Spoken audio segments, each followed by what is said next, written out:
Hero Club presents Los Ingobernables de Tokusatsu. This is Los Ingobernables de Tokusatsu, and I think we're finally on episode 40 as of right now. I am your host, Wheelchair21, and for this episode, I will be joined by Project RDM, Visibleninja, and SoundOut12. In our first part, which is the consistent of the news, we will be only featuring Visibleninja, myself, and Project. When we get to our discussion, it will be Project, myself, and SoundOut. So, guys, say your hellos before we get right into what our talk is. Project, you go first, since you are my usual co-host. Hello. Alright, and Visibleninja, who's going to be one of our news analysts from probably moving on forward as of right now while SoundOut's in school. Huzzah. Yep, so you got us, we got the show. It's really jam-packed for, I think, our 40th episode, if I recall correctly.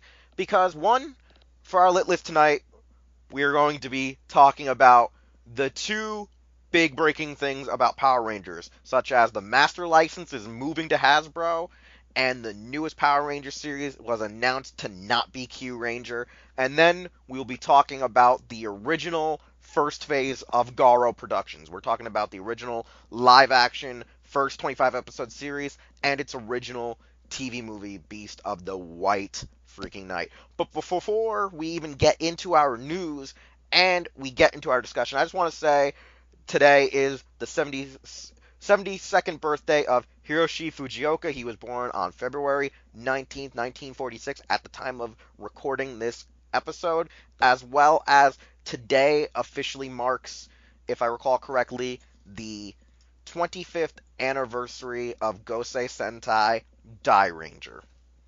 So, guys, what do you guys got to say about that? Fujioka's birthday and Die Ranger's anniversary. Well, it's always good, to have Segata Shachiro with us for yet another year, as the man is probably a true living samurai. It even says so on his official website. So there you go. All right. Project, anything you got to say about Fujioka's birthday and Gosei Sentai Die Ranger? For a man who's supposed to be in his 70s, man, that guy looks like he's in his 50s and he can still kick ass at his age, man. It's crazy. All right, so nevertheless, though, since we got that out of the way, let's go right into the big chunk of news. Breaking over, this weekend for New York Toy Fair, Bandai and Saban are no longer going to be working together for Power Rangers for the 25th anniversary. The 25th anniversary will conclude with Bandai and move straight over into Hasbro. Hasbro has now acquired the license. We have not seen any of the new toys. However, due to the fact that we know that Hasbro is now becoming not just the master license of toys, they have the option to possibly buy the franchise out from Saban, as well as currently, though, they are backing the show itself before they actually strike a deal to buy out the rights from Saban. We know that they are supposedly working on, ideally, a movie series with Hasbro, possibly, and also a slight animated spin-off, as well as trying to make it that Power Ranger seasons go back to 32 episodes to 40 episodes, rather than splitting them up into different years. In addition, the fact that we now know that Power Rangers' 26th season is going to be known as Power Rangers Beast Morphers, which is the adaptation of freaking Tokumei Sentai Go Busters. Everything has gone and flipped itself on its head. People are losing their minds, and that's practically all we can really say, is that the Ranger community is now explosively changing because of this involvement between Hasbro. And understandably, the fact that Tokumei Sentai Go Busters uses Transformer-esque mechas makes sense why Hasbro is like, hey, for our first season, let's go back and do a show. You guys averted because Bandai America said, let's not freaking do this one because it probably won't sell good. So let me throw this over to Visibleninja first, since he's technically our new guest analyst, about the whole change. The Hasbro. Yeah, this was one of those things that a lot of us never thought we would ever see, in a billion years. But, for one reason or another, it just happened. Maybe it's declining toy sales. Maybe it's Saban just kind of going, screw this, I want out. It's hard to say why exactly this is happening, but It's clear that it is, and honestly, only good things can come with it. I mean, if you look at Bandai's toy line since the franchise came back from Samurai to now, it's been, I would say, Questionable. meh at best to underwhelming at most. If you know what I mean, it's been like basically it's been from okay to just like garbage. From like I said, just really cheap design, like very poorly kind of bringing over like the ideas and molds of the Japanese Sentai mecha. Like, yeah, I don't expect everything to be in there, but ultimately, you know what? It's all kinds of cracktacular, but it's yeah, everything just sucks. Basically, I mean, just look at the recent Ninja Steel figures and the sheer lack of paint, and not to mention legacy figures either having build-a-figure parts or accessories. Since apparently you can only have one or the other, whereas Bandai America's Dragon Ball Super figures have both. Either way, it's dead now, and them going with Go Busters an interesting idea because it is essentially the most Transformers-ish a Sentai's kind of been. So that's going to be interesting how that works, since that's kind of right in Hasbro's wheelhouse, since they're both Transformers and combiners, and not to mention some very shameless retool possibilities, such as let's just say monkey truck, whereas a truck isn't a monkey, but now a monkey can be a truck. Or Trans-Tech Cheetor. Exactly. Not to mention badass new Insecticons. All right, is that all you Well, got to say? You got nothing? I'll just wrap up quick. But yeah, basically, this is right in Hasbro's wheelhouse. It's something different. It's not no real kind of collectible gimmicks, so it's kind of a softball to start with, and people like it. So yeah, here's hoping. All right, Project. Your thoughts on the whole changing of the license and the current adaptation? To be perfectly honest with you, I think it's a step in the right direction as far as Power Rangers toys are concerned in North America. Uh, as you already know, Wheels, and maybe some people who've listened to me in the past or follow me on Instagram or whatever, I do not buy Bandai of America merchandise ever. It's all straight from Japan. So yeah, because mind you, from experience of maybe when I do my shopping at like Walmart, Toys R Us, or whatever, like I look at the figures and they're mostly a lot of that is not my cup of tea. Plus the fact that I've seen your guys' reviews on some of these figures and I'm like not thoroughly impressed. It's not bad, but as far as my standard just is really really high. So hopefully, Hasbro does a good job, especially with is it Go Buster, right? Yeah, we're doing Go Busters. So yeah, Visibleninja it is correct. It is probably the most yourself as well. It's the most Transformers esque Sentai out right now, or yeah, I'm pretty sure that's the only Yeah, one. no, it's the only one because we haven't really had any transformable mechas like that really in a long ass time. Like hell, if they were doing if Car Ranger was happening today, I think Hasbro would be like losing their fucking minds. It's true. But yeah, again, I believe doesn't the contract start in 2019? The contract does officially start in 2019 because Mm-hmm. Bandai still has to release their last wave of products leading up to the Legacy Zeonizer and the Legacy Gold Power Staff. So I'm looking forward to Yeah, the but action. yeah, as of April 1st, it goes over to Hasbro. So They can start like churning out ideas for merchandise, And correct? here's the yeah. thing, Hasbro has already got a team devised. They've had a team completely comprised in house for like the last week allegedly, and they're still building on it. So yeah, they're kind of they're hitting the ground running pretty much. And here's the thing that me and Sound Out and I think Darkon loosely talked about over the weekend is that we believe that currently the real reason Hasbro is jumping to this opportunity is because their own products right now or their own license to other distributors have bitten them greatly in the ass in the last quarter. The Star Wars movie failed in a sense where the toy line didn't do good either. Well, that's fair. The Transformers Last Night was also a huge flop. Like the toys did sell okay, but the movie But not itself, understand, right? yeah, Not the, exactly. expectations.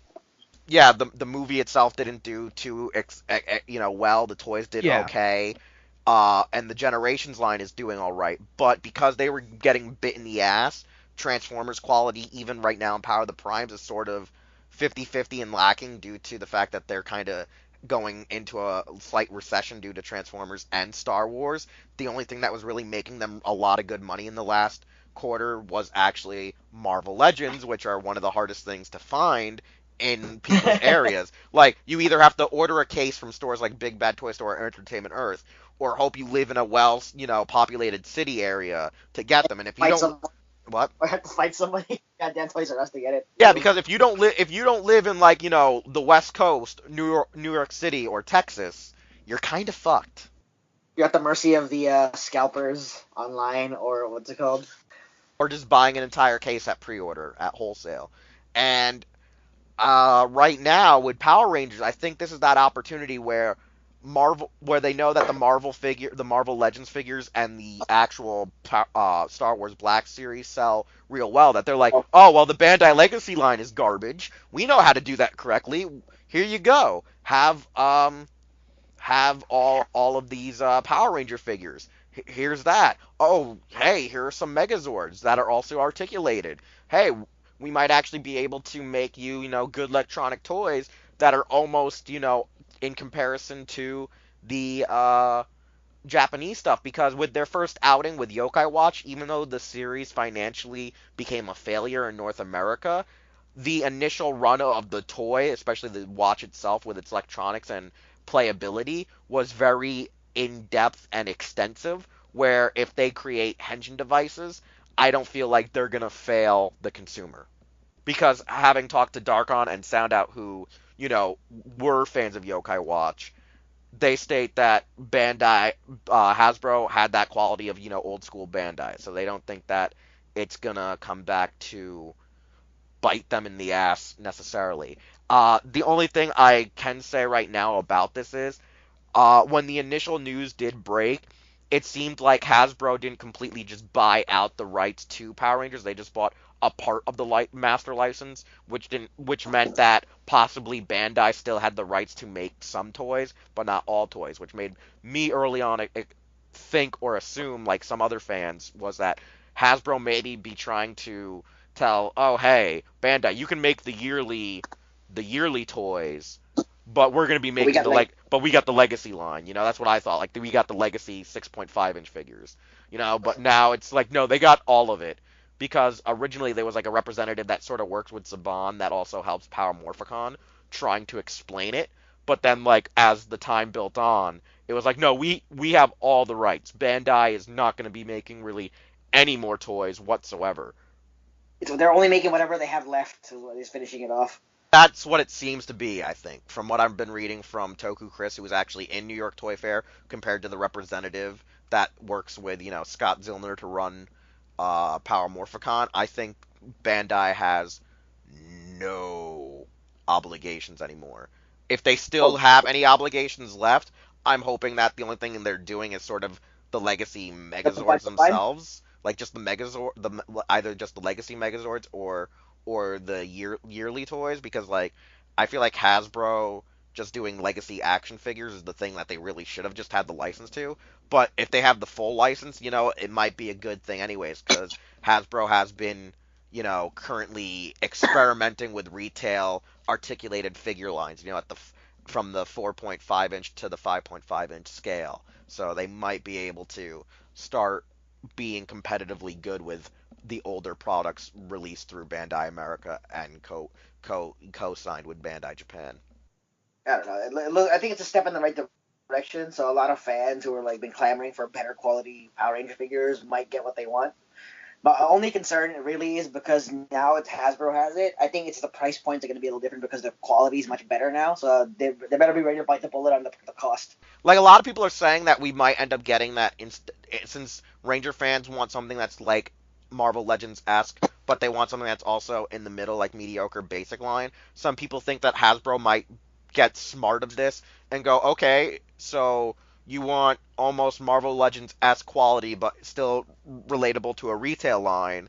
So maybe what they might do instead of just going straight on Star Wars Black Series and Marvel Legends is we might get like 5.5-inch figures and no Build-A-Figure parts, so it'll be like Rangers and accessories, and what you would think would be like Megazord Build-A-Figures might just be regular figures in the assortment, rather than going, hey, you got to buy 5 Rangers or 6 Rangers to build yourself a Megazord. Like, we don't know what they're gonna do yet, but there's so many things that fans are putting out there on Twitter. Like they're putting out ideas. So hopefully Hasbro listens to like all of them and takes them into consideration.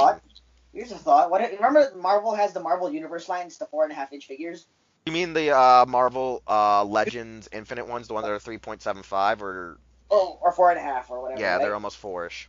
I wouldn't be sorry if they go that route because it's cheaper, and then it has a Build-A-Figure of Megazord. It's like like a 6-inch Megazord. You know what I'm saying?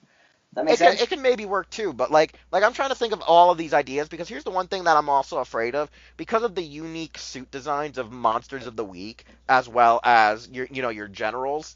I don't think you could really market them like the various molds in a Legends line uh area where the Legends line is just, using the same molds over and over again for like say like the Captain America mold and Iron Man mold, stuff like that would be like ideal resculpts for Ranger suits and maybe some of the villains, but not all of the villains, because not all the villains share similar designs where they can just go, here you go, we can reprint. Like, you know what I'm saying? I don't expect them to take like a Goldar mold and say, oh, we're able to turn it into fucking, like anything that isn't King Sphinx, Well, what's going to probably happen?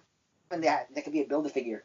Yeah, but that's what I'm saying is like there's certain things where like I don't expect them to be able to make, Diabolico off of someone else's mold. I don't know how they would be able to make like say Diabolico or how to make Olympius off of another mold. You would have to make, brand new molds for each of these Power Rangers characters, where I feel like if Hasbro's smart, don't go full out Marvel Legends-esque for villains. Make it that you just release legacy villains in your regular basic like scale, so at least you can get away with making these unique molds. Like I'm just glad that Playmates didn't get the rights to Power Rangers, because even though they can make a lot of unique molds, their toy lines go to shit after a couple of waves. Oh God, yeah. As quality or selection? It's usually about the actual quality of whether it be paint and accessories and articulation, as well as the availability to the market. Because they don't make as much. Well, no, because if you've ever seen the TMNT line, they make all these variety of characters. However, due to assortments, due to quality, due to other variables, they end up getting bitten in the ass later on. And it makes it that the toy line for TMNT start to fail, which then by proxy ruins the show. But nevertheless, though, like I think that, like as you're saying, product, it's a breath of fresh air and A breast of fresh air. Hey, Stop watching Paige's Instagram story, Wheels. hey! I'm gonna watch it until it expires. Hey, it's what's breast for business. Exactly. Nevertheless, though, let's just say that we are looking towards the future, and we think Hasbro might have the touch. Ultraman. They have And the Ultraman. power. They have the power. Anyways, we're going to move on now to our discussion on the original Garo series, where we're going to be joined by Soundout. Wait, what about Jeff Jarrett going to the WWE Hall of Fame? Are we talking about that? Hey, that's another show and another podcast we don't do anymore. All right, it's time for another discussion, and this week we'll be talking about freaking Garo, because the episode is titled The Makai Starts Now. This discussion will feature yours truly, Wheelchair 21, and freaking Soundout 12, and Project RDM. Yes, we are all here, and we're going to be talking about the original first run of Garo, pretty much as we like to call it here when we're not actually recording. Garo Phase 1, it's pretty much the first season, and the original TV movie that aired throughout, what was it, 2005 to 2006 or whatnot? Or just 2004 2005, 2006. It's also officially known as the chapter of the Black Wolf on the Garo timeline. All right, because the Garo timeline, we actually have one in the works now, I guess, through Kraken. Like, they're actually calling it that, or is the timeline actually already established There's by an official timeline that was in a guidebook in Japan. Kraken's gone their own way because the guidebook officially lists Byakuju no Maju before Red Requiem, but Kraken's flipping those, and after watching those again recently, I have to agree Red Requiem kind of fits better before Byakuju no Maju. But as we stated in post production, we actually debated about this. We're gonna keep like all the phases kind of together in a sense. We're actually gonna go by phase rather than chronological order. One reason why we're doing that is because Sound and myself have not actually seen all the series. I've seen series he hasn't seen. He's started watching other series I haven't seen. Like Sound went through all the animes.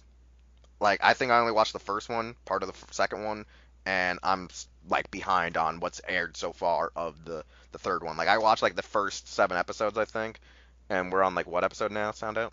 Of Vanishing Line, we're on like episode 15 Yeah. or 16. Yeah, so like I'm halfway behind, like halfway of what we got so far behind. And nevertheless, so we're going to talk about the first freaking original OG series. The one of the few series that I like to say was trying to be a renaissance of Tokusatsu at the time, or at least renaissance for older fans at the time, because at the time we did have Daimajin Canon, and we also had freaking Ultra 7X, and there was like a few other shows I think they were trying to get off the ground in Japan, but none really picked the hell up. So, Sana, give us a nice rundown about the original first series and TV movie. Like, give us a rundown of the characters, the plot, and the story, and so on and so forth, and the setting. Where there is light, shadows lurk, and fear reigns. Yet by the blade of nights, mankind was given hope. And that's pretty much the setup for Garo. The concept of Garo is much like other Tokusatsu series. There are heroes who defeat monsters who want to attack humans. Garo takes a darker approach to this concept in that it goes with monsters who are basically cannibalistic in a sense. The horrors themselves feed on people, and they enjoy feeding on people to the point where they possess people through their inhibitions due to greed, selfishness, any of the 7 deadly sins or anything similar to that. Horrors use them as gates to possess the human form, and that way they can use it to cultivate humans for feasting. Most of the time, the reason they do this is because a person that is at their happiest is a more tasty meal for the horror. So the series kind of starts out very episodic at first, which I do appreciate because it kind of helps you establish characters and settings better when you're doing kind of one-off stories instead of trying to build like a grand storyline here. So a lot of the early episodes are basically kind of setting up Saijima Koga, who is Garo, as well as Kaoru, who is sprayed by horror blood, which kind of leads into the plot later. And it overall kind of establishes the universe really well through episodic storytelling, with each episode kind of providing a new way into it. For example, one episode features Garo getting the use of Goten, who's his horse, and another episode features him using the Makai flame from his lighter as part of an attack on his sword. So it kind of establishes those things so that the second half of the series really gets heavy into playing up the actual storyline with the elements introduced in the first half. It's an approach that anime takes a lot, and with the series being 26 episodes, it very much accomplishes this incredibly well. It's probably one of the reasons why Garo transitioned to anime so well, is because the storytelling was already set up for that nice 25, 26 episode arc. The actual plot line itself, basically Garo meets a Silver Knight named Zero, who is from the Eastern District, while Garo is from the Western District, so they're on opposite sides, and they have opposite ideals, and they come into conflict. But the real major villain of the series is actually Kiba the Dark Knight. And Kiba the Dark Knight is trying to consume 1,000 horrors, so that way he can get ultimate power from Messia, who is the Grand Horror in charge of all the horrors. Now, through that, he actually has a partner, and she turns out to be having infiltrated the Makai Knight Society to become separated herself into 3 bodies as the Watchdogs. So throughout the series, you have the Watchdogs are giving orders out to Makai Knights of the Western District, and it turns out that the whole time, one of the major villains was actually the 3 Watchdogs, because usually the Watchdog suite just has 1 Watchdog, not 3, which we see later on in the franchise.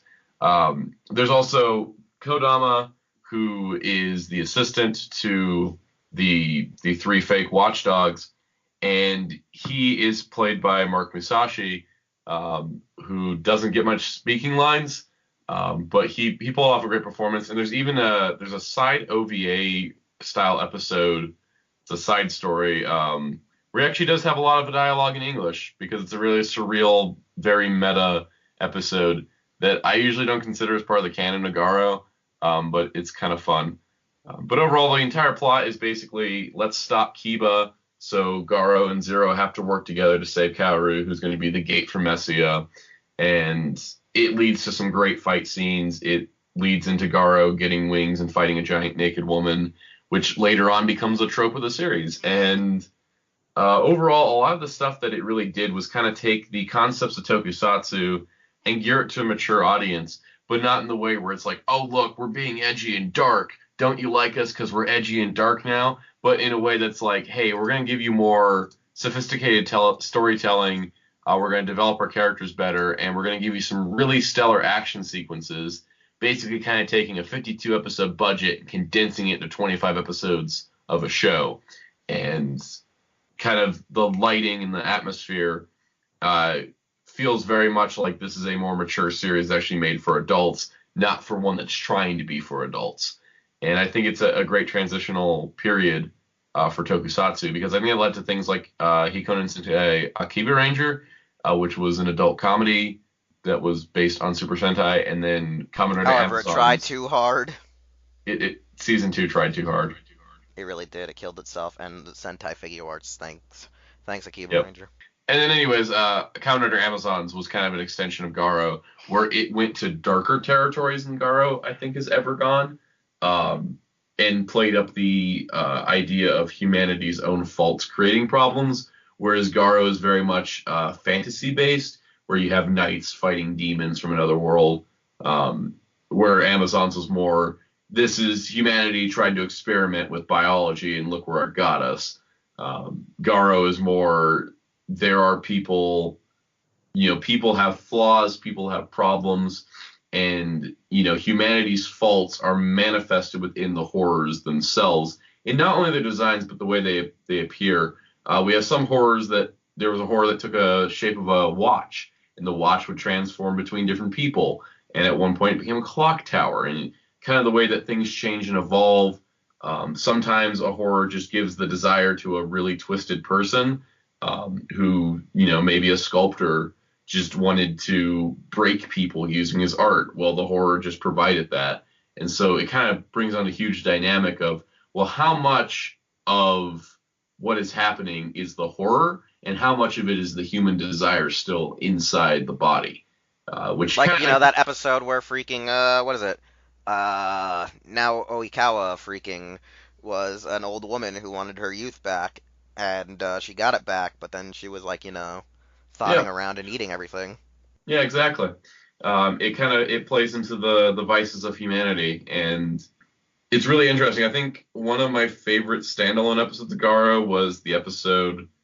It took place in a hospital, where it was like a small house that was converted into a clinic, and it was a doctor that would magically heal patients, but then harvest their organs later and use certain parts of them for his fine dining. Yeah, that's actually the episode where he has to force himself. Well, not force himself, but it's one of the first times where they start teaching you that the flame that they use to read the messages actually can be used as a sign of fighting. Absolutely. And it also introduced the concept of a barrier, which would get used later on. Barriers pop up a lot in both the live action and the anime for Garo. And they get partially inspired in an episode of the first Garo anime, which featured a plague doctor that would cure people and then eat them when they were happiest. Actually, first he infected them with the plague, then cured them with the plague, then ate them. Now, this is the one thing I want to talk about, though, is how they do the whole lead up about, they're fighting this main villain who is Kiba, who set up all the events to happen to lead all the way to him trying to become this grand super horror. Then actually they kill him, and then there's this TV movie that's a side story, but not a side story, because it's supposed to be the gateway to more series, because they're oh yeah, there's actually a village where all the priestess kind of train and come from, and the guardian is the White Knight. I want to bring up, the Makai Priest and the Makai Priestess don't appear till the second half of the show, which if you're starting in any other point in the Garo timeline, you realize that the Makai Priests and Priestess are really, I'm just going to call them Makai Hoshi from here on out. That'll save the gender specification. The Makai Hoshi are really important to the Garo franchise. They're supposed to be the assistants to the Makai Knights, yet we don't see any till the second half, and we only see 2 of them in total. We actually both of which see are technically dead by the show. we technically see 2 in the series, and then we get 2 more in the overall first season, or at least 5. Well, yeah, not first counting the season / movie. TV movie. We got like 2, and then we got the whole village of them in the movie. But like, when you watch other Garo projects, the more recent ones, like the animes, each anime has like a corresponding Makai Hoshi to be an assistant to a Makai Knight, and there's at least 1, sometimes 2 in each show. So it's kind of interesting how this is the show that didn't use them as much, but they started getting more use after Byakugan no Maju, and then more so after Red Requiem when it was, and then the development of the technology to allow Makai Hoshi to actually defeat horrors on their own without the help of Makai Knights because they have advanced technology. That kind of leads into part of the plot of Makai Senki. And also, I do like how the anime has kept the continuity of that, where Emma and Seimei were unable to defeat horrors on their own since they were in the past before the technology was developed to assist the magic. Overall, like let's talk a bit about like the stories, the concepts, and the cast. I think maybe before we go delving into the whole arc of the franchise, I don't know if like you want to talk about the story or do you want to talk about the cast first? This is your choice. Like where should we begin? Should we actually Let's talk about the best the character series? in the show. These Zarpa. nuts. Oh, you mean the character that doesn't change even though he's been destroyed like countless times? Because Zaruba is a Mado tool, and that, from what I understand about Mado tools, is that they're never truly destroyed, and their spirits basically can be reconjured into a new body of sorts. Because Zaruba exists in every single Garo series, and in each series he serves a different purpose, including being a motorcycle and vanishing line. But in this show, Zaruba is given a full character arc, which is really interesting for a talking ring. No, I kind of forget the dexterity of his character arc. Like, I know part of his character arc is helping to turn Koga into the man that he needed to be to lift the sword, but I tend to forget some of the other elements other than the fact of the great sacrifice that occurs in the actual series. Basically, Zaruba's kind of whole thing is that he trained Koga so that Koga be worthy of the Garo armor and to be a Makai Knight. And after training him, he didn't give up on him and kept trying to get Koga to be better. And after kind of training him to be a knight, he's like, all right, now try to be more social. So he kind of help him with Kaoru. He would help him when he's... Yeah, that's like pretty much what he acts like. He really acts, ironically, like his actual parental figure better than really Gonza or Gonzo, depending on your subs, with Gonza, he's kind of there as the doting butler, but he's not really helpful with the fatherly advice. Zaruba definitely fills that parental role that Koga was missing in his life. And... and then at the end, basically, Zaruba protecting Koga and sacrificing himself is not dissimilar to how Koga's father died, protecting him. Yeah, because Koga was a little bitch that, let his father get killed. Just like Simba. Ha ha ha. Lion King references in a toku. Lion King's about to be a toku, so... I know, right? What's up with that shit, son? Yeah, rampant CGI in a real-world environment. But yeah, no, I gotta say, like, Zaruba is probably the most important character you'll get throughout the entire franchise. It's kind of funny, though, that a lot of the other, what is it, the Maho, what is it? I forget what they're called, the Maho medals? The Maho tools? Yeah, the tools. Like, they're not really tools, because they're more like jewelry and bracelets and stuff like that. They're right, it depends on what shape they take, but they're known as Mado tools because they have different purposes. Zaruba has the secret trick of, I can hide an entire poker chip inside me. Or the fact that he, can vomit out a ring to track people. Which, I don't know if they ever made a toy of that. They, I think, did make the engagement tracking ring of Karu, but you had to get it with the Koga and the Karu priestess gown figurine. Oh, the white dress. Big final equipment prop set? Yes, I think that comes in there. Okay, I need to get one of if I those. recall. But yeah, no. One of the things like I think the Maho tools. The one thing I don't like is that like a lot of the other ones don't show up in the other franchises. Then again, it's because in the anime verse they're not actually having the other iconic Makai Knights. They're making like new ones. But I would have It's liked kind to of see like interesting it because carry I think over. that part of what they try to do with the anime is that I think the concept they're trying to do with the Garo timeline is that Garo is always the Golden Knight, but the Silver Knight armor changes and evolves over time, and that there's multiple Silver Knights while there's only one Golden Knight at a time. Yeah, because I remember when I first saw the series. And this is the thing that we've always discussed is that when the first series came out, it was very experimental, and it made you believe that there was a different color per each general area of Japan. So it was like gold is this way, silver is that way, which made people think, oh, there has to be a bronze, and then there's probably like a platinum or But something the like thing is, that when in you the think other about it, areas. it's more so the way that it's kind of been established is that like the northern, eastern, western, southern districts are just in that like city area. It's like not the entirety of Japan because of the other Makai Knights we meet later. Yeah, but like I said, in the Okay, original yeah, Garo Wing context, comes with Garo with the wings.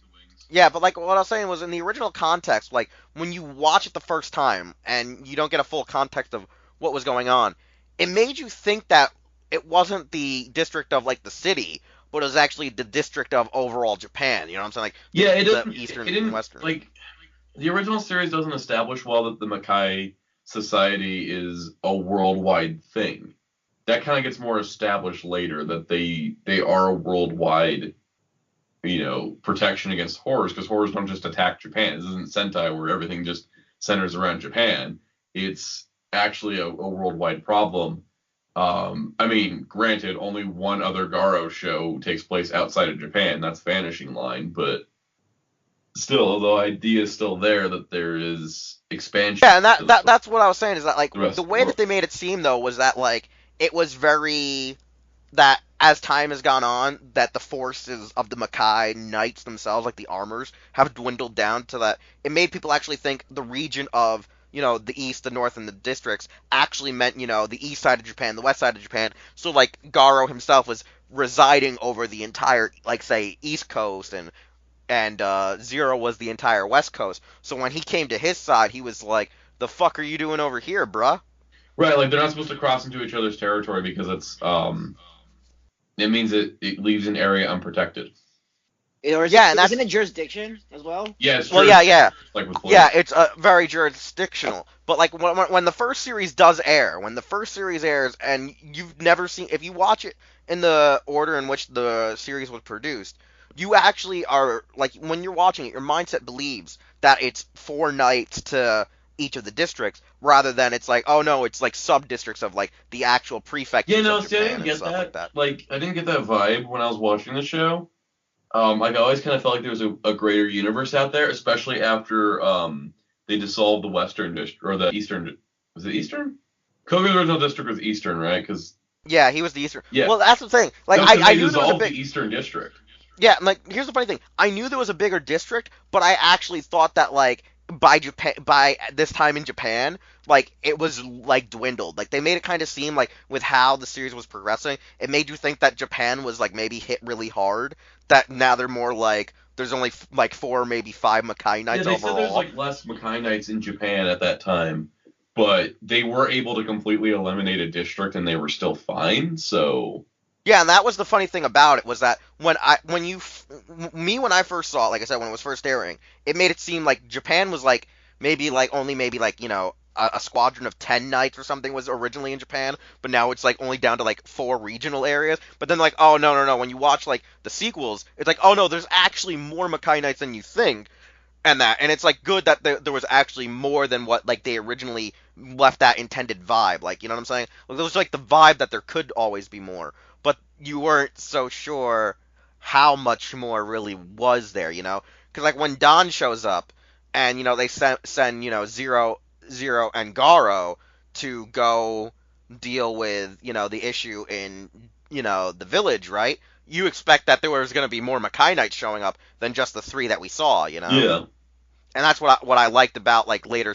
That's one thing I will agree. Like I liked about later installments was like, no, there's actually more than just these three Makai Knights roaming around, because they made it seem like there was at least maybe only five at most or seven. Yep. You know, it didn't make you feel like you at the point of when the first series airs, you only assume that there's maybe like less than 12. Like there's less than a dozen Makai Knights currently residing in Japan. Like, and for a good time, you only believe that there's maybe only 6 or 5 currently active, especially after Kiba struck down. Because, like, when we find out with Kiba, a lot of people thought Kiba had to be the North or the South District because of also the whole end off of, oh yeah, Koga, you're getting sent to the North.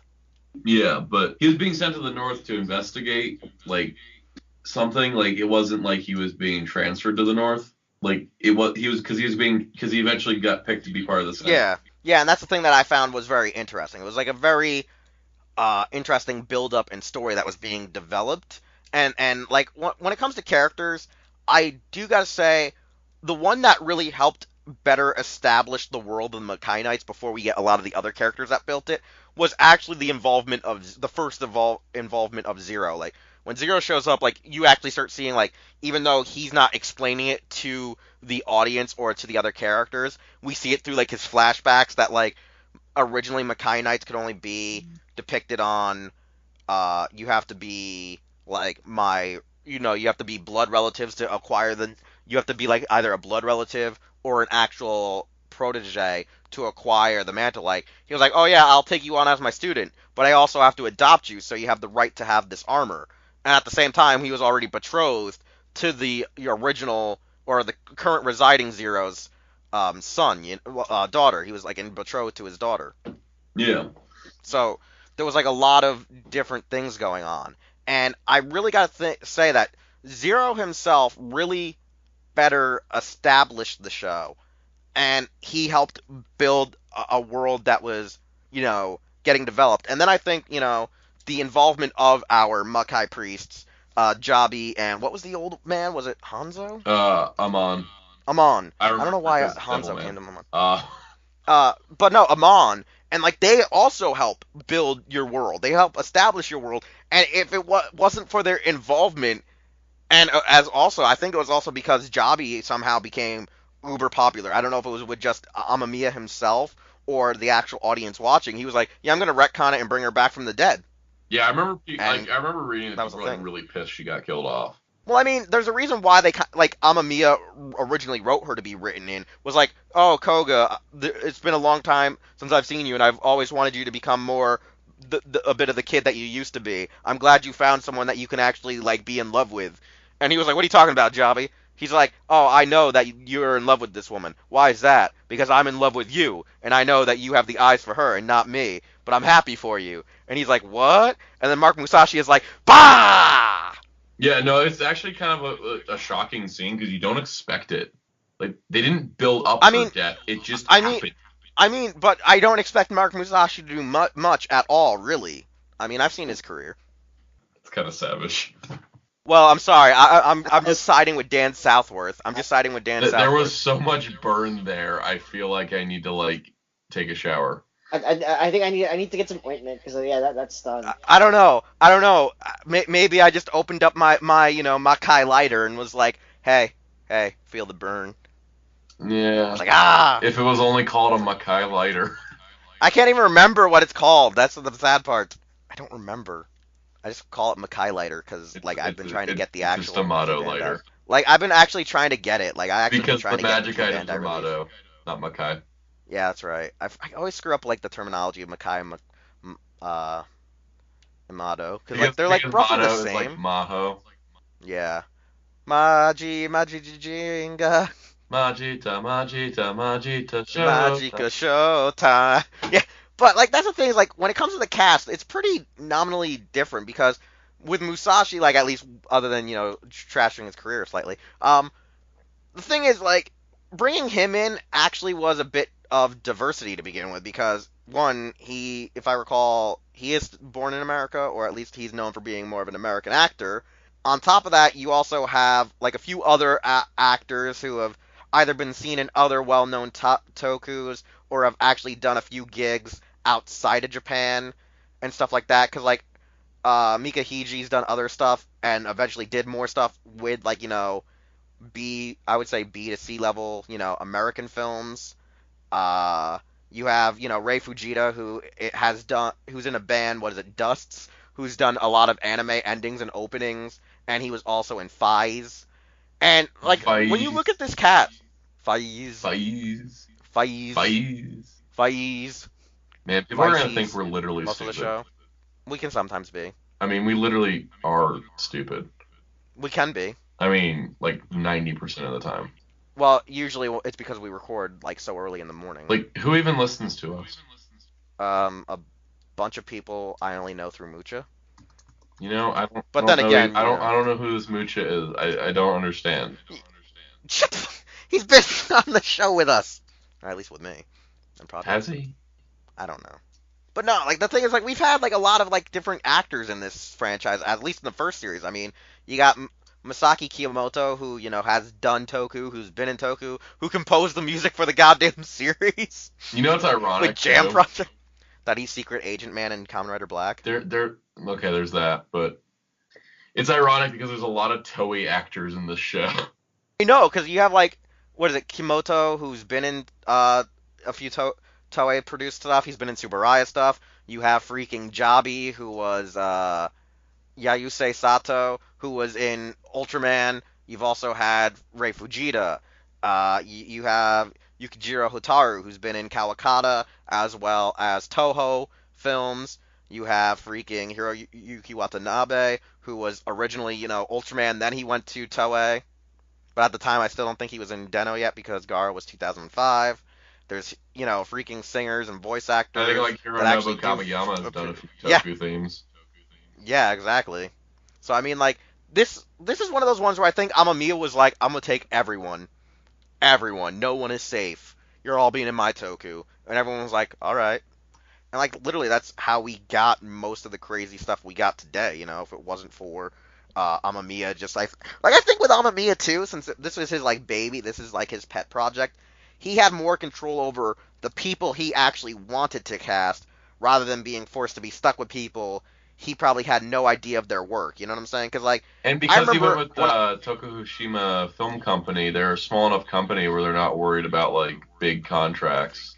Yeah, and I think that was the one thing I really did like is like when I saw Garo, a majority of the main like the first like your lead protagonist, which is Garo Koga Saizuma, which is Ryosei, right, Konichi.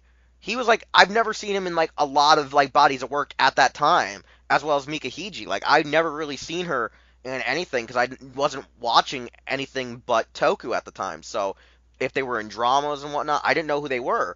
But when Rei Fujita first showed up on screen, I was like, oh, that's the Dragon Orphanok. That's one of the like lead singers of that group that I've heard in a couple of animes. I was like, oh crap, that is really cool. And then at the time, it's funny. With Masaki Kimoto, I did not actually recognize him for previous roles he did because most of the roles he was in was almost two decades to a decade old when you look at first, Kamen Rider Black or him being Antigua in one episode. Actually, he was in Antigua for like 3 episodes, but his appearances were like limited following his first debut, in the show. But like it caught me off guard. It really did. Jobbies, however, did not because I was like, oh, look, it's the ugly mean bitch from Nexus, and yet I love her as Jobby. Why is that sound out? Explain to me. It's called good writing. Yeah, it's weird because like Ultraman has crap writing. Bullshit. You can suck a dick. Nevertheless, though, any other things we should talk about? Because I mean, like the fact that the cast is really unique is one thing. I really do love the cast. I really do love the set of characters. As we've talked before, like I feel like one of the best things about the show is that when it did originally end, there was that mystery that like people were wondering what the hell was going on and what was really a lot of the motives. Because when you watch the first series without going straight into the additional material, Kiba's reasoning to turn evil just really seemed just to be like an odd animosity just for the gold armor. Like he had a weird either fetish that he wanted it or he just hated that armor. Like he felt like it tarnished him or whatnot. Because like they really don't go in depth of what the hell is really going on. You know what I'm saying? Sound there's just like little inklings, and as the story progresses, it kind of starts to reveal what Kiba really was after. But like I think that was the one thing like why people were really hoping for that original hyped sequel that was supposed to be an entire series just about like Kiba, just about actual Koga's father. And that's one thing I really did like originally was the hype of when are we getting it and when's it coming, and such. When it comes to like, I guess I don't know what are some other things you want to talk about. Like, I can't really think of I much just I except that want to like talk about I. how amazing the Kiba Gaiden is, but I can't. But yeah, we can't right now. 'Cause like there's things like they had a lot of good, interesting guest cast. They had good main cast. The score and music I think is really unique at the time because it was a mix between Jam Project, like almost like a classical fantasy video game like score, and like it really is a weird blend, wouldn't you say? Like the music is really You can't, 'cause I'm fantasy, gonna anime, do and rockish at times. Makai no Kenshi yo Yami no Korete. Now, this is just coming from me since I watched it when it first came out. I think the biggest con for the series really was the fact that it didn't necessarily pick up when it could have and should have. Because I feel like because it took so long, the wait kind of killed it for a lot of people.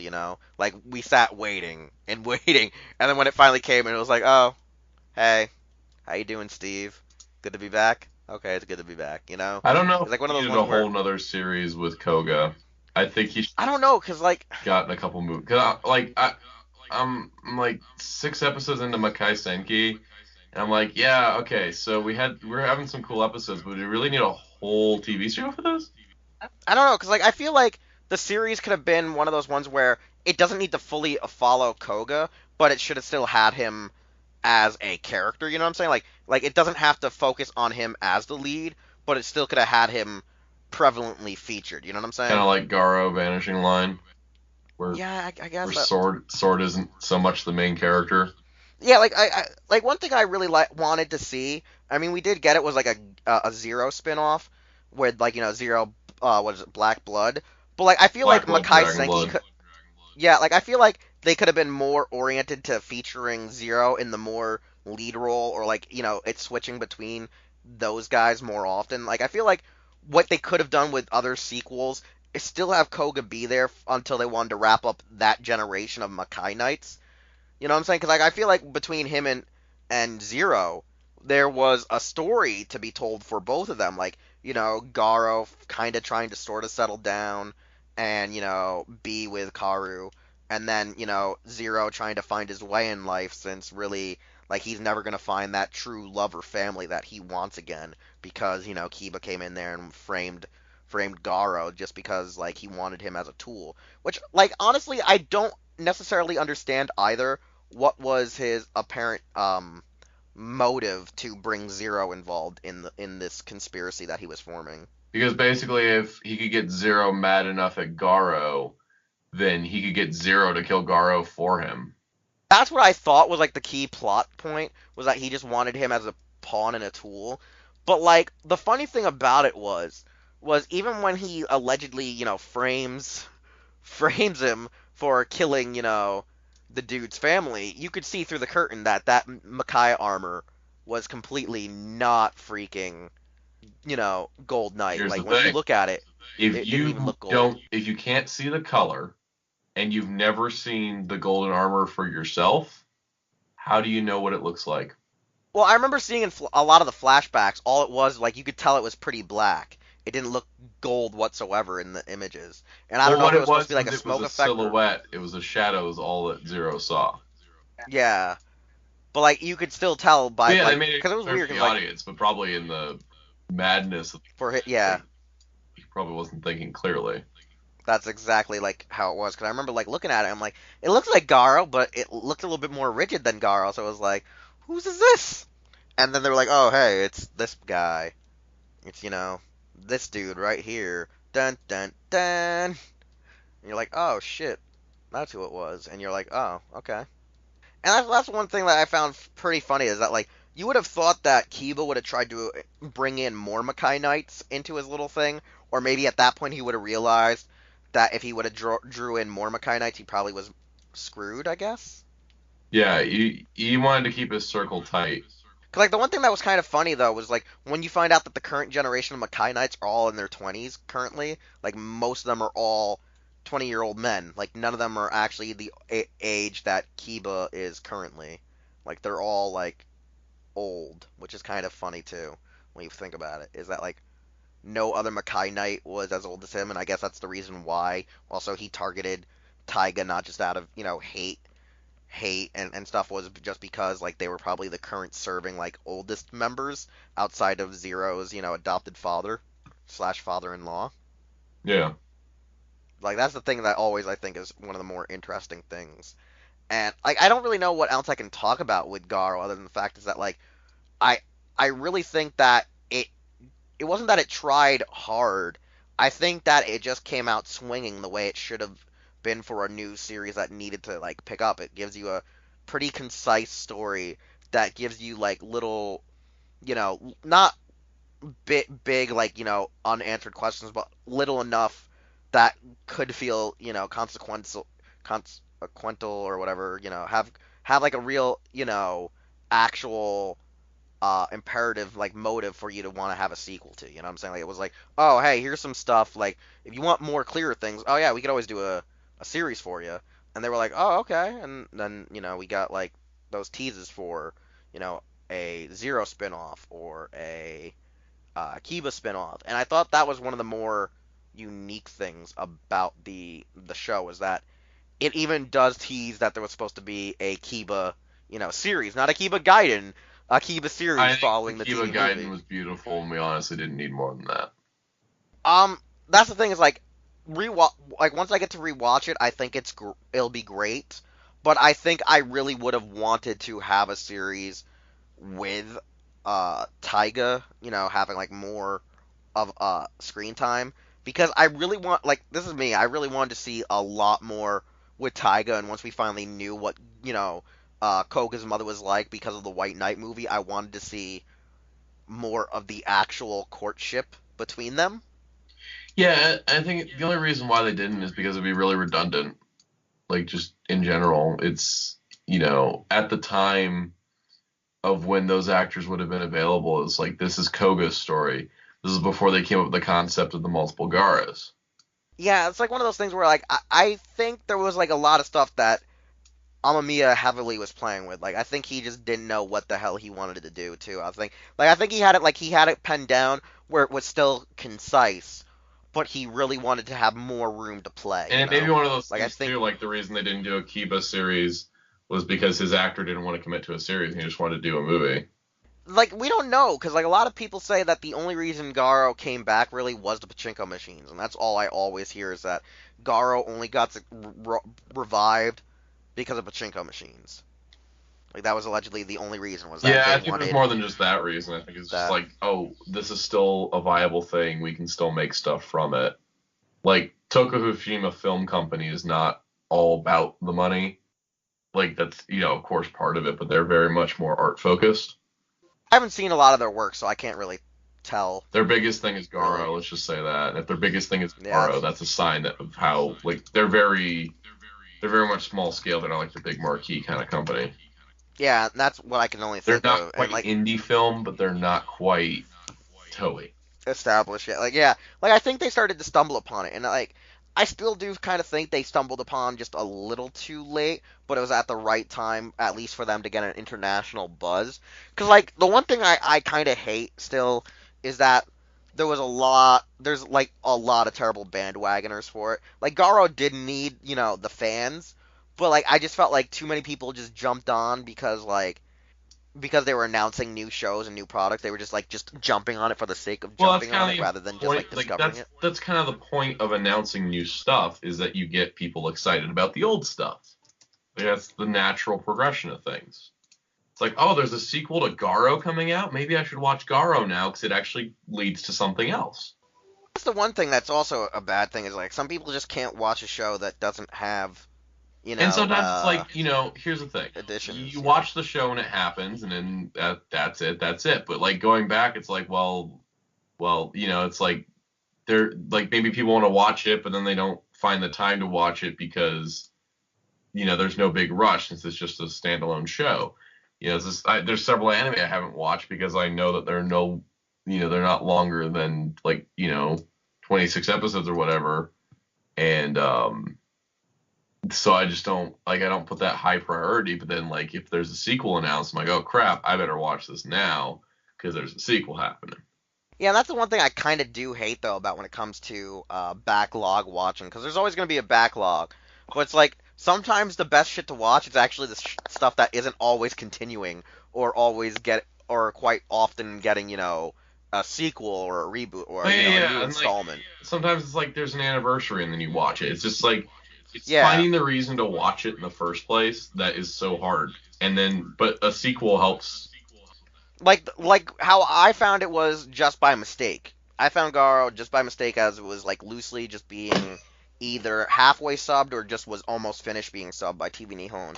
And I was just watching Ultra 7 and Ultra 7X, and it just came up in the playlist that I was watching, and so I was just like, okay, I'm gonna see what this show is, and I was like, holy shit, this is good. Well, no, actually, no. I found this with, I think, Nexus, actually, ironically enough. And then watched 7 later on when it came out. But it was just there was no hype for Garo. I remember there was, no hype, and I just stumbled upon it. I thought it was, one of the best tokus ever. I actually got a lot of my friends to start watching the Japanese, presentation of toku. I got them to start watching Sentai, because instead of just showing them actual, the course, as a preteen or a teen would say, oh man, it's edgy and dark. No, I just showed them Garo. And then they were like, okay, so you're saying Sentai can be just as dark as this sometimes? I'm like, well, not as dark as this where there's a filter or it's shot at night, but yeah, there can be some, mature themes running rampant throughout the show. And then I got friends actually watching it because I teased them with Garo. I had to give them I kind of had to give them the chocolate cake before I gave them the 5-course meal. Yeah. But it got them in a bit. But that's the thing is I really do think that I've gotten a couple people into Garo via the animes because they're just anime watchers. Yeah, one thing I will say is that I think Garo is probably one of the best all-time, just the original series is one of the best all-times, series where you just watch it and you can feel pretty much completed by watching it. However, I do insist that people should maybe go check out the TV movie, the actual first 2 theatrical films, and Makai Senki and some of the more, first era Kiba art stuff that watch the to Kiba it. Yeah. Gaiden. I'm still one of those guys where I'm very hesitant on going back and trying any of the non-Koga, directly Koga era crap, because I'm just it feels more flashy now. It really feels like they're trying to be almost like a Hollywood or a Well, they're trying to push the franchise, I think, to get new heights.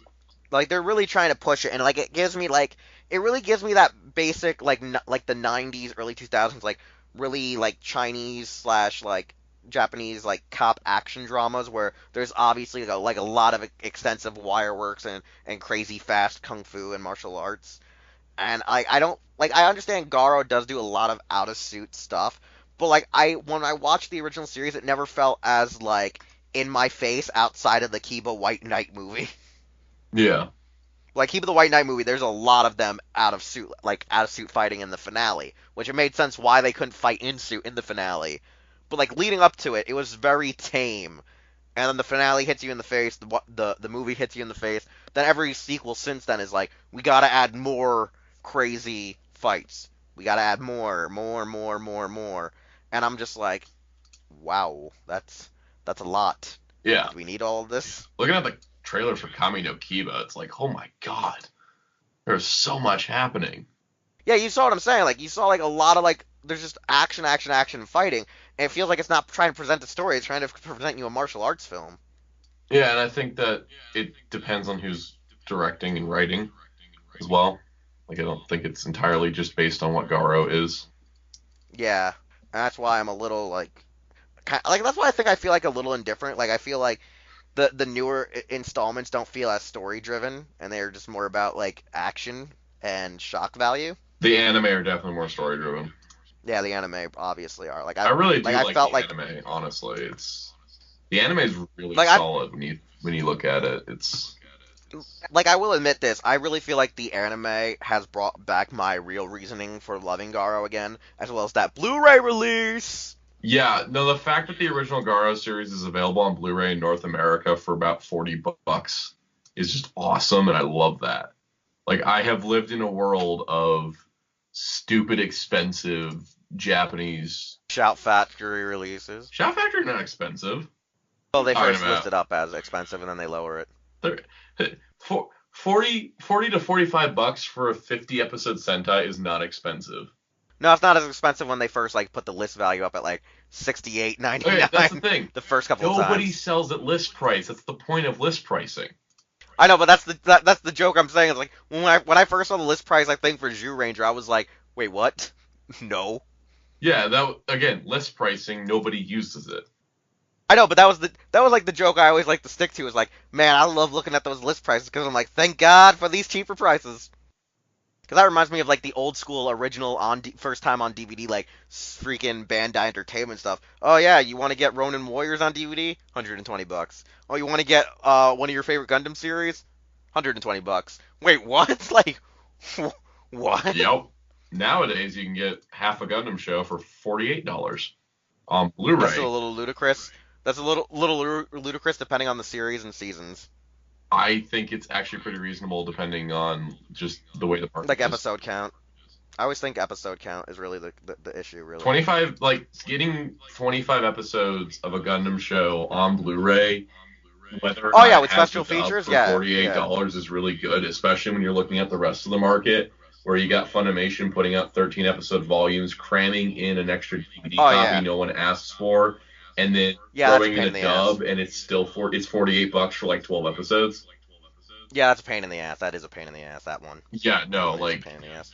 and the thing is too is it's kind of annoying because it's like they always do them as combo packs, and I'm like, why is it not? Can we just get a straight Blu-ray? Because obviously it'd make things cheaper. Look at the Dragon Ball Super Blu-rays. They're Exactly. yeah, like the Dragon Ball Super Blu-rays are like $30 for 13 episodes with dual audio and an extra bonus feature thrown in.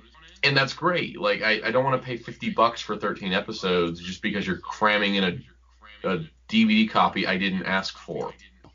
Under frickin' standable. But like, what were you gonna say? Expensive releases? Because I was gonna say, when it comes to Toku, I think the most expensive Toku release we've ever gotten was still the Generation Kikaider, but it made sense. Yeah, it's a very like Generation Kikaider is such a small company, and also the amount of bonus feature content on that set, it's like there is 3 times as much bonus feature content than there is actual episode run times.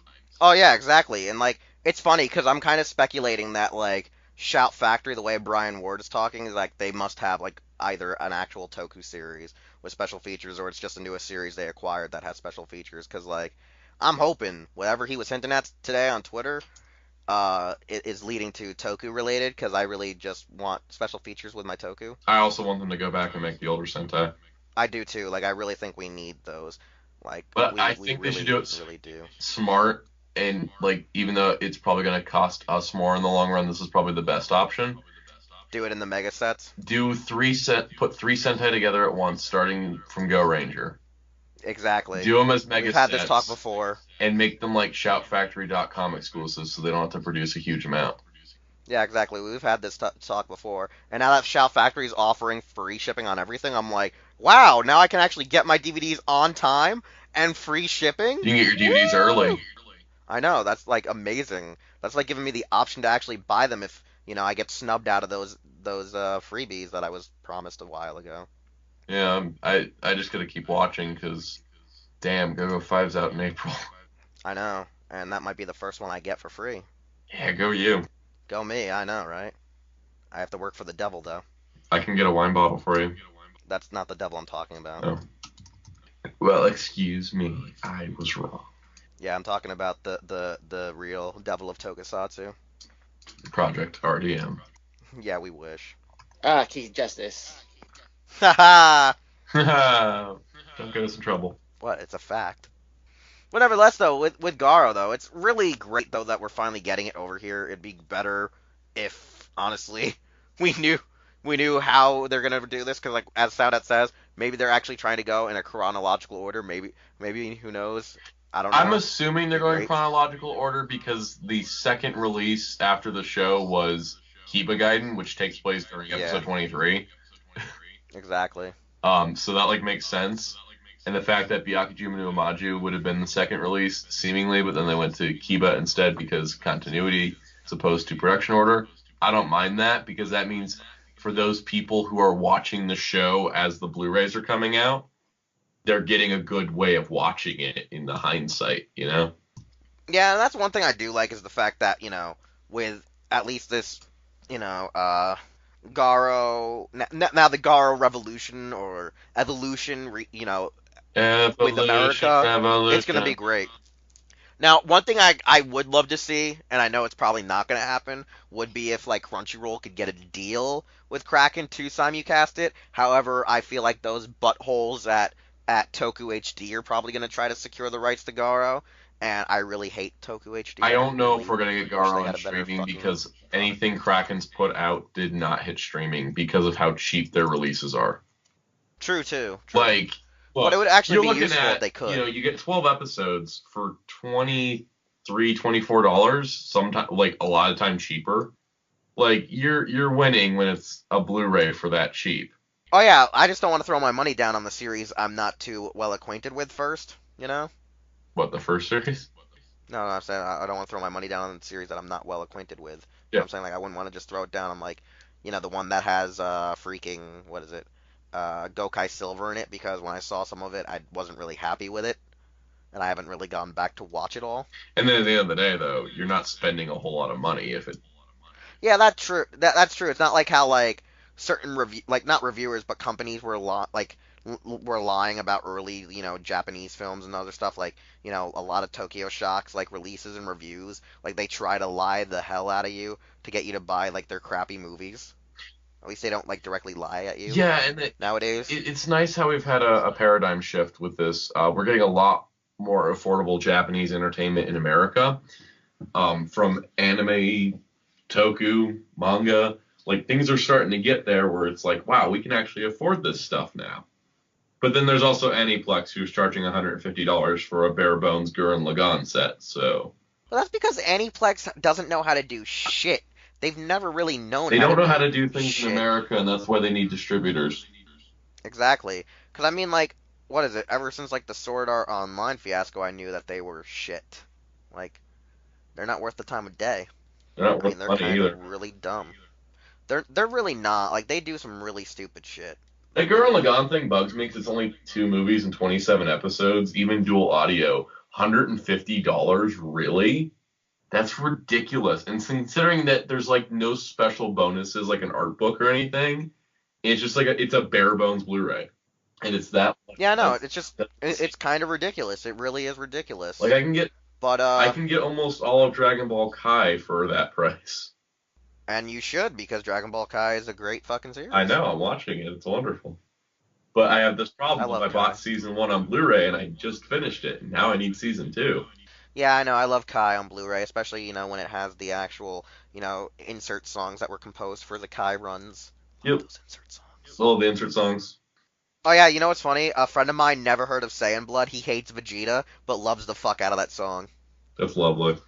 Like, he hates... But, like, you know why he loves it? Because it's actually, Horikawa actually singing it. It's Vegeta himself singing the song. So when he watched the clip in English, hearing Sabat curse at Frieza, talking mad shit, and hearing Horikawa in the background going, Saiyan Blood, beat you down! He marked out and was dying of, like, just dying from laughter.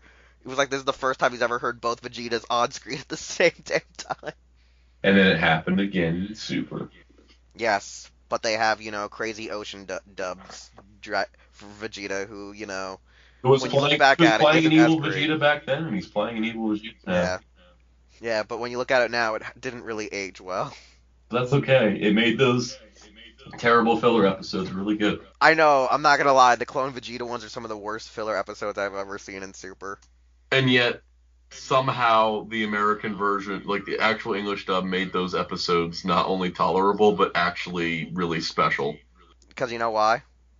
I forgot my tractor! The catchphrase of, like, I think Hero Club now. Because every time, like, me and the other guys are talking on with the other members of Hero Club on Discord. That's like the quote we shout at one another. I don't know what Discord is. It's pretty much a gaming Skype kind of thing. It's good and it's bad at the same time. I'll explain it to you later. You're not ready for this, son. I'm not ready for a lot of things, but what I do know is that we should wrap this podcast up because we're not talking about Garo anymore. Exactly. But, segue, action.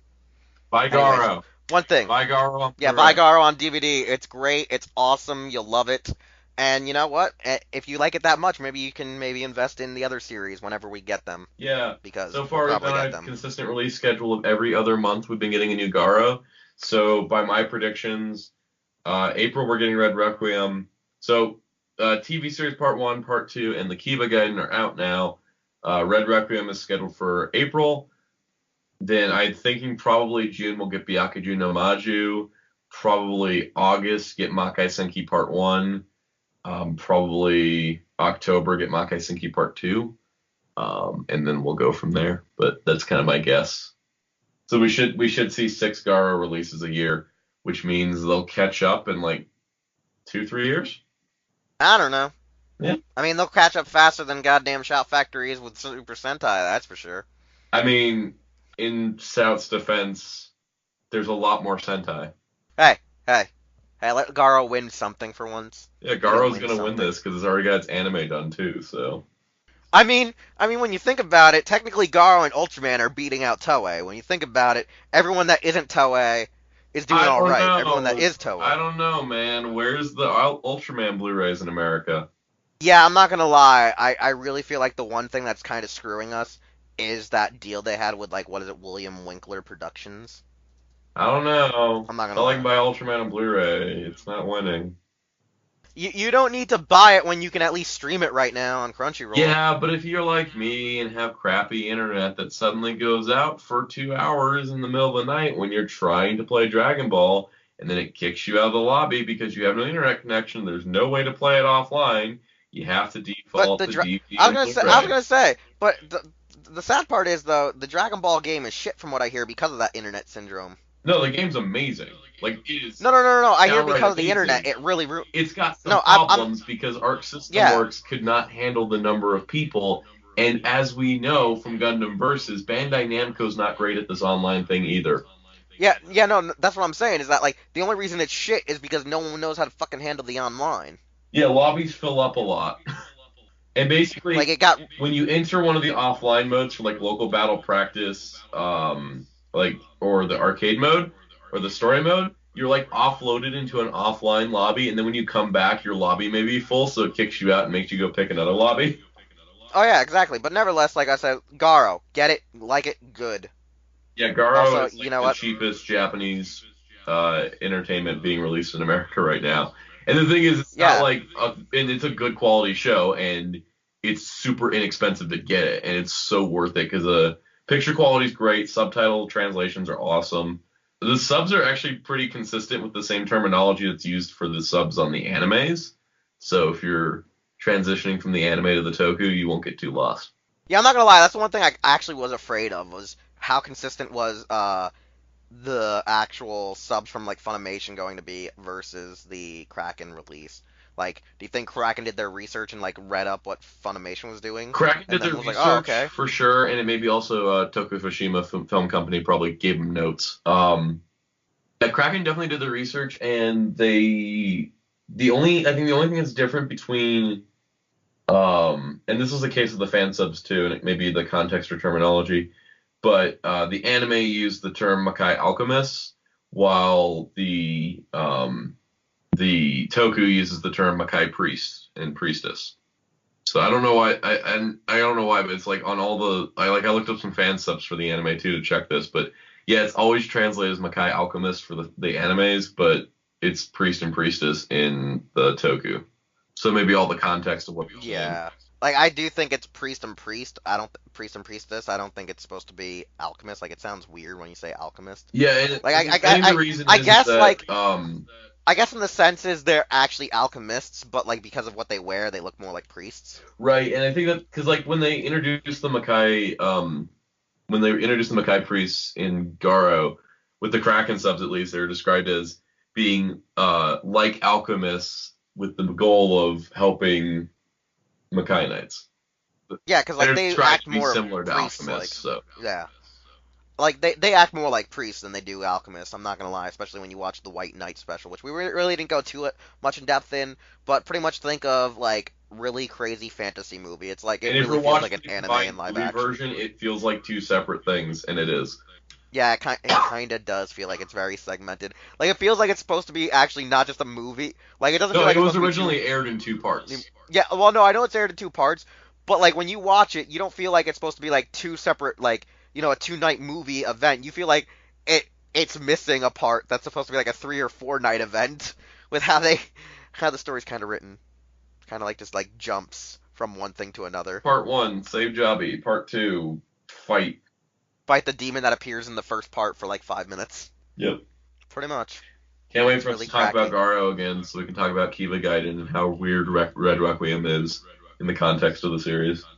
Listen, everything is weird in the context of the series. If it's I mean, not Red about Requiem is basically Koga or Koga and Zaraba just have a honeymoon vacation together and just leave everybody else behind. It kind of is like that when you think about it. It really is, because like nobody else shows up, like not a single person. Yeah, it's one of the weirder movies too. Like I remember I wasn't happy for that movie when I heard that no one was coming back except Koga. I was like, then what's the point? Well, Kaoru voices the villain, but it's canon, that's for sure. All because of Rekka's fish. I was gonna say that's what we say about Star Wars Episode 8 too. It's technically canon. Whether or not we want to acknowledge it is a different story. Just like the ending of Digimon Adventures Season 2. The ending's not the problem. It's the sequel.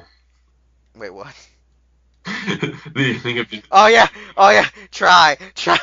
Yeah, the ending's not the problem anymore. It's the sequel that ties in between the epilogue and the series. Yep.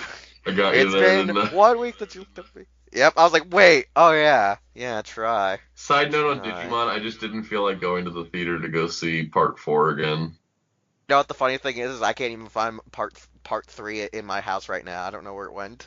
Well, I know you got it. No, I know I got it. I just don't know where it is, which is the funnier part. Probably I underneath your don't know pants. where it is. No, I have a feeling it's in one or two bags of DVDs because I have like a bag of DVDs lying around here somewhere. Really weird, but alright. Well, no, because it's a carry-on bag, you know. Sure. Like, that makes it any better. Like you put a bunch of DVDs in them.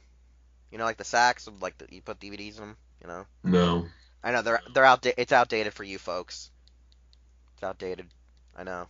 You used to put CDs in them. You put them in your car. You know those kind of things. Nope. Okay, well fuck y'all then. Anyways, let's wrap up this show. Sound plug. If you listen to this show for more than one episode, you know I'm sad at 12 everywhere. Let's see that story. Pretty much that's the same for me. You know, it's Wheelchair21 almost everywhere except Instagram because it's Tadja_Doyle. And if I ever get the rights to change it, I will. Anyways, you know how to follow Hero Club. I'll never Project let Here go off of and those on. rights. Yeah. Anyways, Project been here off and on, and we'll see you all next week with a brand new episode of Los Ingobernables de Tokusatsu. Hey, it's Wheelchair21, and thanks again for listening to an all-new episode of Los Ingobernables de Tokusatsu. If you want to hear more content or see more content from the Hero Club YouTube channel, we're going to need you to subscribe, like, comment with some feedback, and share this channel with a friend. We also would like you to check out our website, hero-club.com, and follow us on various social media outlets just by looking up Hero Club for Life, as well as the stores you see are where we shop. Anyways, thanks again, and we'll see you all next time.